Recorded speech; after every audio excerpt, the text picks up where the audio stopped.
Good morning, good afternoon, and good night, wherever it is you're tuning in from. My name is Arthur, and I'm next to my best friend, Philly Chi. and this is Outside the Church Walls. What's up, Phil? How you doing? Man, I'm doing great. It's been a great day. Got to hang out with you. We got some double cheeseburgers. I love double cheeseburgers. Arthur ate 2 of them, which was great to see. That is true. I will admit that. But you know what I like more than cheeseburgers? What's that?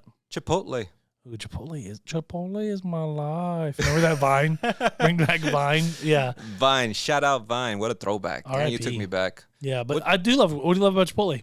Honestly, because I can pick and choose whatever it is that I want. Like, I don't have to get what it is they're giving me. Yeah. It's like, I'm the chef, and you're giving me what I want. That's right. So, like, what does your order look like, though? I wonder. Yeah, so when I go to Chipotle, one thing I love is always funny. I'm always like, you always point, you know? Like, people are like, I want that one, that one. I know. Like you can see my finger. You know what I want. It's the funniest thing that we do. Yeah. But when I walk in, I'm like, yeah, I want a bowl. And then I get a bowl, and then I go white rice, pinto beans. Classic. Chicken. Oh. And then actually, hey, pro tip on this, just because we're talking about Chipotle. Oh, insider tip. Insider tip. When you go through the line, just between us, just say, I like the rice. And then you go back, and if you say, actually, can I get a little bit of this? If you go back, they give you an extra scoop because they all know their scoops. Oh. So if you catch what I'm saying there. But anyways. So it's just like a little whoopsie, my bad, but I really meant it. I'm actually, can I get a little bit more of this? And they'll just give you a little bit more. Or if you ever say double afterwards, they give you the bigger scoop. And so, but I do white rice, pinto beans, chicken. Yeah. Then I go through the corn. Yeah. Corn salsa. And then I go for the cheese. Okay. And then I get chips. Oh, wow. And then I kind of shake up that bowl, and I use the chips as a spoon. Oh, wow. That's very creative. Yeah, I love it. Scoop, scoop. Scooby-Doo. All right, so my order is way different than yours. Yeah, tell me. I'm already starting with skips. So whenever I'm up the line, no rice, no beans. I want that lean meat, just like you, chicken. And I'll do veggies. Okay. And I'll do corn, cheese, guac, sour cream? No, okay. I can't. All right. But I will go a little bit of lettuce and a little bit of cheese, and that's it. Oh, I will admit, I do get double meat. Okay. Just because I can't do the single scoop, it's just not enough food, and I'm already sacrificing carbs. So, yeah, for those who don't know, I don't eat carbs just because I want to stay lean and mean. Yeah. Got to keep that six-pack, you know. So, admittedly, I can't do carbs. It's when I do eat carbs, it just goes all to my gut. So I can't, for that reason, I'm out. Explains a lot about me. Well, we're all blessed in different ways, right? Yeah. Yeah, so for me, I can't do it. So, but that's my go-to order. I love it. And Chipotle, I love you for always having just such a wide Why do you variety. think you love Chipotle so much? I'll tell you why. Because I get to literally pick and choose what it is I want. Yeah. And I can drop whatever I don't want. Yeah. You know what I mean? Yeah. It's like, but what I can't help but think is that sometimes we're doing that to our walk of Christ. What do you think about that, Phil? That sounds deep. I want you to tell me more. Well, let me tell you. So a lot of the times, as a Christ follower, and now I've been following Christ now for 20-something odd years. Yep. Hard to believe. Yeah. I still feel like a young buck. But I've honestly noticed in my life that there have been times and chapters in my life where I've said, no, God, to this area of my finances. I can't tithe to your church. I won't do it. Yeah. Or I won't serve in your local church. I want to sleep in and just go to service and head out. Yeah. You know what I mean? I'm sure you're listening right now and you can relate. I know I'm not the only one. Yeah. And or there's other times in my life where I'm just like, oh, like God, Saturday night, I want to hit the streets. I want to go party. Yeah. And I'm going to go maybe party it up, drink it up, do all that stuff, and then maybe miss a Sunday. Yeah. The next day. You're like, it's okay. And it's that customization. I mean, I'm guilty of that as well. Like, I think, for the longest time, I was really guilty I have to say we're all recovering hypocrite Christians. Right? That's me. That's us. One day we should get like a shirt to say, I'm a recovering hypocritical Christian. Merch idea. But for me, I was very guilty of being like, hey, Lord, I'm going to tithe. I'm going to serve. I'm going to be at church. But my purity life, nah. My relationships, nah. What I watch on TV, nah. Like all of that stuff. In the quiet, nah. Wow. And I was very guilty of that. And that still has been at times a struggle in my life where if I'm not careful, what I watch, what I listen to will often make my desires go, well, I just want to do this. Yeah. And so I was very guilty until I had a friend be like, hey, what would Jesus say about your purity? How much are you really following Jesus if you're not surrendering to all of your life to him? And it really started hitting me, and I started seeing the effects of my life. And so, yeah, we will pick and choose. We're all guilty of picking and choosing. Yeah, let me tell you why. Because I think we live in the ultimate peak customization era of all time. Yes. We've seen it obviously in our food, across iPhones. You can honestly pick whatever iPhone it is you want now. It's no longer the one gray colored 8 gigabyte phone. Yeah. But honestly, the biggest one that comes to mind, and I'm going to throw y'all back with this one, Pimp My Ride. So good. Exhibit. Who remembers that? I do. Yeah. Who didn't grow up in the 2000s and wanted Exhibit to visit their house? Yeah. Heck yeah. We were all just praying, Exhibit, visit my house and pimp out my car. Please, 4808 Salmon Runway, come on down. I want those 24s on my car. Heck I yeah, want that dude. sick paint job on my car. Yeah. But you know what's funny? It's like in the recent years, Pimp My Ride has been exposed. Exposed. Yeah, have you heard about this? No, please tell me more. All right, so guess what? So basically a lot of people have come forward and have said, my car that was pimped out on Pimp My Ride only lasted about a year before it broke down and no longer did it work. What happened? This is the funny thing. So let me tell you. So Pimp My Ride was dedicated to fixing up the cars, as we all know. They gave them that nice paint job, maybe those cool leather seats on the interior, maybe sick new wheels. Yeah. But the number one thing they overlooked? What's that? They overlooked the engine, the heart of what it is to run that machine. Yeah. So they were basically doing all this, all that, increasing everything all around without even making sure that the number one thing they needed to look at was the engine, a.k.a. the heart, to keep it moving and properly. Man, that's good. They could preach. That could preach. They could preach. But what's crazy is like Christians today, the culture today, we're doing the exact same thing. Yeah, we are. We're maybe getting that scripture tatted on us. Maybe we're actually guilty. I don't have a cool scripture tat yet. Not yet. I want one. We can join the club one day. Okay. But we're guilty of that, and keep going. Well, we're guilty of getting that scripture tat. Nothing wrong with tattoos. We're not saying that. Tattoos. But we're also going to we're going to church on Sunday, of course. We're making sure we do that. Maybe we are going to that small Bible study group during the week. Okay, we checking it off there. But then what's happening is like we're not letting God transform us from the inside out, because we all know that our walk with Christ is much more than just behavior modification. Oh, yeah. It's heart transformation. Good. Right? And that's going to be able to help you distinguish between, I need to not just tailor my language, but maybe I also need to forgive that person who it's so hard to forgive whenever they've done the most horrible thing to me in my life. And guess what? I've been there plenty of times. I don't know about you, Phil. How hard is it, in life whenever somebody does you so wrong and it's just like, I don't want to forgive them, but God, you've forgiven me. You told me to forgive me. Yeah, like we want to do that. Scripture talks about, hey, if any of you say you love God but hate your brother, you are a liar. And I was guilty of that for a long time. I love my brother, but there were times where I wasn't. And there was times where my literal brother and I did not get along. And that verse would trip me up all the time. Wow. But God's saying, hey, it's not just this hokey pokey faith. It's not in, you're out. Your right hand's in, your right hand's out. You shake it all about. No, he's like, hey, we're not getting charismatic here, but we are trying to say hey, it's full all-in faith. It can't be a customized Christ. We can't have a customized Chipotle Christ. No Chipotle Christ, yes, right? We can't have that. As great as that sounds, but we're honestly doing that inadvertently in our own lives. Yeah. We're picking and choosing what we want. God, I want your blessings. I want your forgiveness. I want your grace.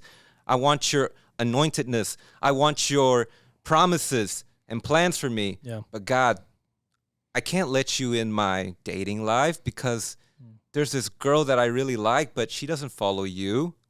Or, God, I can't let you in my finances right now because I like to gamble on the weekends or whatever it is it might be. You know what I mean? that's taking up your resources. I don't want you to how I lead my family, how I interact with my boss, how I interact with my coworkers. There's so many things that every day that we have to look at, and it's an everyday thing. Yeah. You know, we were talking this morning about the disciples, and when Jesus called the disciples, why don't you read that verse that we were talking about this morning? It's like out of Luke, Mark, one of the two. Help us out. Give us that frame of reference. Absolutely. So this is going to be Mark chapter 1, and it's going to be in verse 16. I'm going to read all the way through 18, and I'm going to be reading from the NIV. And it says this: As Jesus walked beside the Sea of Galilee, he saw Simon and his brother, Andrew, casting a net into the lake, for they were fishermen. "Come follow me," Jesus said, "and I will send you out to fish for people."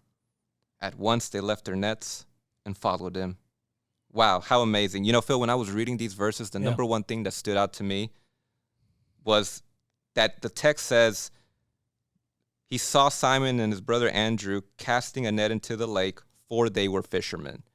Immediately telling me that this was not just a casual thing that Simon and Andrew were involved in. It was part of their identity, part of probably their 9 to 5. It was how they were identified as, for they were fishermen. Kind of like, let's say, for instance, if you and I were on the football field and Jesus saw us, and Jesus said, "I saw Arthur and Phillip tossing the football, for they were football players." Yeah. You know what I mean? It makes us sound like that's our living. That's our identity, you know, much more than like nobody's going to introduce themselves as football players if like you just throw that football occasionally once a week or something like that. You know, I don't show up to small groups and say, "Hi, my name's Arthur, and I'm a football player." And somebody goes, "Oh, really? Like, what team are you on?" "Oh, I'm not on a team." Yeah. "Oh, really? Like, how many times a week do you play?" I mean, I play every now and then, maybe if I have the chance." "Oh, okay. So that's just a really odd way to introduce yourself." Yeah. So for me, scripturally, when I read that, I'm like, this is not just in here as happenstance. And it goes on to say, "Come follow me," Jesus said, "and I will send you out to fish for people." And it says in 18, which I love, at once they left their nets and followed him. What does that tell you, Phil? They were men of action. That's so good, right? But it also says, like, to me, not just action, right? But they were able to, like, let it go. Sometimes when you follow Christ, it's going to involve you letting go of something that defines you or defines your identity. "Hi, I'm Arthur, and I'm a drug dealer, but I had to leave these baggies behind to follow Christ," right? You know what I mean? Yeah. Or I had to leave that bottle behind in order to follow Christ, right?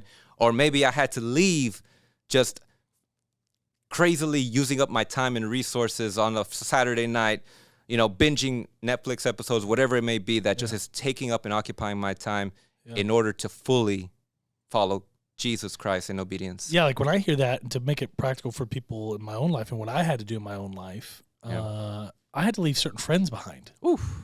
I had to leave certain relationships behind. Yeah. Who I love and God loves. Nothing about, like, it's not that I was better than them. It's not that anything like that. Yeah. It's just Christ was calling me to not, when I was with them, we were often gossip. We would tear down other employees. Wow. We would tear down other people. Yeah. And it wasn't fruitful. It wasn't producing what God would want me to produce. And so I had to leave that behind. And I had to, like, honestly stop associating myself with them. Yeah. And that was hard. Yeah. And it's like, we don't want to be that person because we're afraid to be, canceled. Oh my gosh, we don't want to be canceled today. Yeah. But it's like, but at the same time, it's like God calls us to follow him. That's why I love it. It says, like, and with those disciples, one thing that you read that one stood out to me was Jesus says, "Hey, come follow me and I will send you." Or ESV says, "and I will make you fishers of men." So when we follow Jesus, there is a transformation that happens. Wow. It's that we leave something behind. And the disciples, as you said, they immediately left everything behind. They couldn't just be like, "I will follow you, but I'm going to bring all my fish and all these nets and everything else." No, they had to leave it. They had to leave it, or else they knew that they couldn't just be halfway in and halfway out, right? But so many of us, and I've been in that camp, I'll be the first one to say it, that I've been so guilty of being that person that says, "I'm going to follow God. I'll show up at church on Sunday. I'm there, like, I'm listening, I'm all in, but I think I'm all in, but I'm not." Yeah. Because guess what? I'm living what's called a double life. Yeah. You know what I mean? Yep. It's like you're a double agent. Yeah. Yeah. It's like I'm playing on both sides. Like I want this and I want that. I want acceptance. I want love. I want to feel wanted by all these people that are around me. Yeah. But one of my old mentors, to cut you off, just Yeah. give you a real life example, chasing the rabbit here. Yeah. He used to talk about the spiritual splits. And so he would say that, often he said you'd have 1 foot over here and 1 foot over here. And then they're both pulling you different ways. Yeah. Eventually when you do the splits and God's like, hey, go run. Yeah. And you're like, well, I'm doing the splits. I can't really run right now. Wow. And so it's a matter of we can do that with the spiritual splits, or we can do that with following Christ or not following Christ. Wow. And it's not, we're really good at signing up in groups. We're really good at being around Christians on certain days. Yeah. But it's those everyday moments. Yeah. And that's one thing I love about God is that he knows all, he sees all. We serve a God Yeah. who knows everything. So he knows what really is on our heart. Yeah. He knows what we're doing Friday at when we should be asleep. He knows what we should. He knows when we're staying in bed too long. He knows when, and those aren't bad things, but he knows where our hearts can easily, how Satan is so crafty. Yeah. He can just sneak in, give you a little thought, or make you do something. Later you're going to go, that was not what I wanted to do, nor was what God wanted to do. Wow. And why is it so important for us to just give over the keys, per se, to God in those areas? I'll tell you why. First off, for me, is every time I try to handle it on my own, it always failed. I was either always going to be in the courthouse having to answer for it, or I was either going to be in heartbreak or disappointment. I was going to be in frustration. I was just going to know that every time I attempted to do it on my own and not God's way, it didn't produce the results, the best results that I wanted. Yeah. It's like God is the architect at giving us a better life. And when we give him over those keys, he can do some amazing things in our life if we just let him. It's almost like we could write a song. Almost like how would it go? It would be a beautiful country song. Okay. Just imagine with me. It's hard because I'm not a big country fan, but Jesus, I'm in it with take the wheel. Great song, by the way. And I do love that song. I always forget that's a country song. Yeah, Carrie Underwood. Okay. She's one of my celebrity crushes.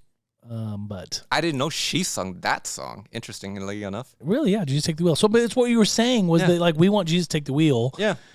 And to give it to him. And that's what the disciples did. And that's what I feel like we're talking about today with customization of Christ. That we often would love a Chipotle Jesus. Yeah. We would love a Chipotle. Fit to our lifestyle. Let me just, God, because then I get to pick. And it's like, you and I are living examples of hypocrites of that. We've talked about that often. And so, but we choose to follow Jesus. It's like what I shared with you this morning. Right. I was reading in Psalm 63 where it literally says, hey, my soul thirsts for you. My heart faints for you in a dry and weary land where there is no water. Yeah. And it's like, we go, yes, I thirst for you. But then I today, literally for the first time in a long time, was verse 3 stuck out to me and it said, why?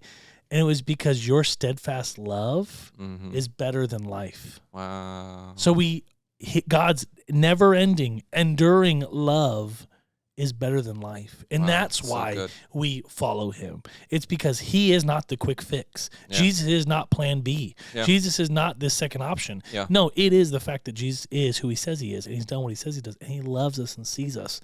And because of that, we choose to follow him. That's so good. Now, let me ask you this, Phil. Yeah. Why do you think, not why, let's think about it this way.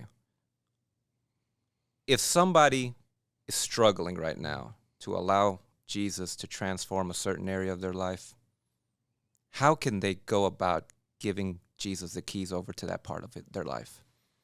What can they do starting today? They're listening right now. They want answers. They've been trying, and they've been failing. Yeah. What do you think is a practical way to help? A few things come to mind. Okay. Craig Rochelle, one of my favorite leaders I love to listen to, says you cannot defeat what you cannot define. Ooh. And I think, first of all, you need to define what that thing is. Is it lust? Is it pride? Is it self-awareness? Is it self-acceptance? Yeah. Is it people-pleasing? Whatever it is. It could be finances. It could be relationships, whatever. You cannot defeat what you cannot define. So we need to define, what is it that, God, you're calling me to? Right. And literally define it. Write it down. Let it be a visual. Let it see it. And then go, okay, and then attack it. And then also what I'd say is, so once you have it, get somebody in your life to be honest and accountable to and say, hey, wow, the Lord has told me this. Yeah. And or God has made me, sometimes we get a little worried. God spoke to you. Yeah. Okay, God in his word. And also I feel like when I've asked in my prayer time, God has revealed this to me where this is a struggle. Here's my plan of action. Yeah. And then I'm going to ask you something bold. if I was to share with you, hey, Arthur, I'm struggling with this. Yeah. Here's my plan of action. Would you add anything or take anything away from that plan of action? No. And what I mean by that, no. Here's what you missed it. No. I'm saying I just shared with you my plan of action. Yeah. Then I'm going to ask for your advice and say, would you add anything to my plan or take anything away? And it's putting a little bit of the accountability partner to be able to speak into life and go, hey, that's good. I think you could push in a little bit harder. Or I think you could push in a little bit harder. Or I think you could say, hey, that's good, but I don't think you're really attacking the problem. Yes. Like if it's like, I really struggle with lust. Okay, and so what are you going to do about it? Like, I'm just not going to lust anymore. Yeah. You're like, well, okay, hold on. Are you putting blockers on your phone? Are you not watching that? Are you like locking down certain things? Right. If it's that, oh, you know what? I just really how I use my finances. Great. What's your budget? What's your how much are you really trusting God with this? Of really being honorable. So define it, be accountable, and then do it. Like look at the disciples. The disciples did not. We look at that verse. The disciples at every point were like, well, let me think. I know, right? There's this man, Jesus. Yeah. He sounds good. No, it says they dropped their nets and left. Wow. Yeah. Immediately. Yeah. And so it's like, do something about it. God is worth it. Yeah. And it's like, he's worth it. And I think he's totally worth it. He's 100% worth it. So yeah, I would say define it. I would say that you've got to be accountable and tell someone about it and then immediately do it. And one thing I like that you and I are both big advocates of is journaling. Yeah. So maybe it starts there before you're comfortable enough to maybe approach maybe a friend yet. If you are comfortable with a friend, go for it. But I love this whole man in the mirror type of like persona. Starting with the man in the mirror. Great song. We love Michael. And please forgive us if we just bursted your ears. Yeah, sorry. But and forgive us if you're like, I hate Michael. No, because I love Michael Jackson. My favorite song is Billie Jean. But not to throw us off on a tangent. Honestly, get yourself a journal. Yeah. And write down what it is that you could change. Like Phil just talked about putting on certain blockers if it's something that you're struggling with that you watch on your phone, whatever it may be, or if it's like anything. But go on your journal, write it down, and what I love to do is like I write it down in a prayer format. Yeah. I'll say, dear God, I'm struggling with this, this, and this, and this, and this. I just want you in all of this. Yeah. I don't want to keep you out. Yeah. I'm inviting you in. And what's great about the journaling is the fact that when you journal it, you get to go back and look at it. Oh, it's so great. And it's like, and for me, my journal is like my diary. Like I don't share it often with many people. Yeah. Because it's a time where I get to be before the Lord and just be honest. Yeah. But what's great is you look back and you go, wow. Hey, 6 months ago, God, I was here. 3 months ago, I was here. A year ago, I was here. And now I've seen God work in my life through this. And it's like the ultimate like Throwback Thursday moment. And if you're not a journaler, let me just give you a challenge. Something that I do, The Crown, great Netflix TV show. And so never really? Yeah, really? The Crown about the Queen Elizabeth? Okay. I haven't. Anyways, I blew your mind there. Yeah, you did. The Crown, it shows the Queen, and what she does at the end of every day, she writes 1 or 2 sentences. Okay. And I took that because I got in a lull of journaling. I love journaling, and I got a big lull in it. And so to pick it back up, to get me back into it, I was like, okay, Lord, here's what happened today. Help me tomorrow to do this. Hey, Lord, here's what did it. Help me tomorrow to do this. And I did that. And what was fun is now I can look back, and that was like 3-4 months ago, and I can go 1 or 2 sentences. Wow. We're not saying, hey, like go write a journal, go write a diary. Some of us, we could easily do that. Some of us, we need to write 1 sentence. Yeah, don't write a book, but I mean, 1 or 2 sentences is enough, and start that process. Be vulnerable, be honest in whatever it is that you need to be honest with God. And trust me, God is going to do some amazing things. He's waiting on you. Just meet him halfway. Take that leap of faith. Take that leap of faith. And let me close with a quote that I love. All right, go for it. So one of my pastors in our church, he was preaching and talking about living for Jesus. And he just dropped a bomb. So I have it on my note here. I want to read it. And he says, at some point, what I believe about Jesus, if it isn't matching my life, then I really don't believe it. That's so good. And so it's the fact that, hey, if we are sitting here and we're saying, I believe Jesus wants me to be pure in my thoughts. Right.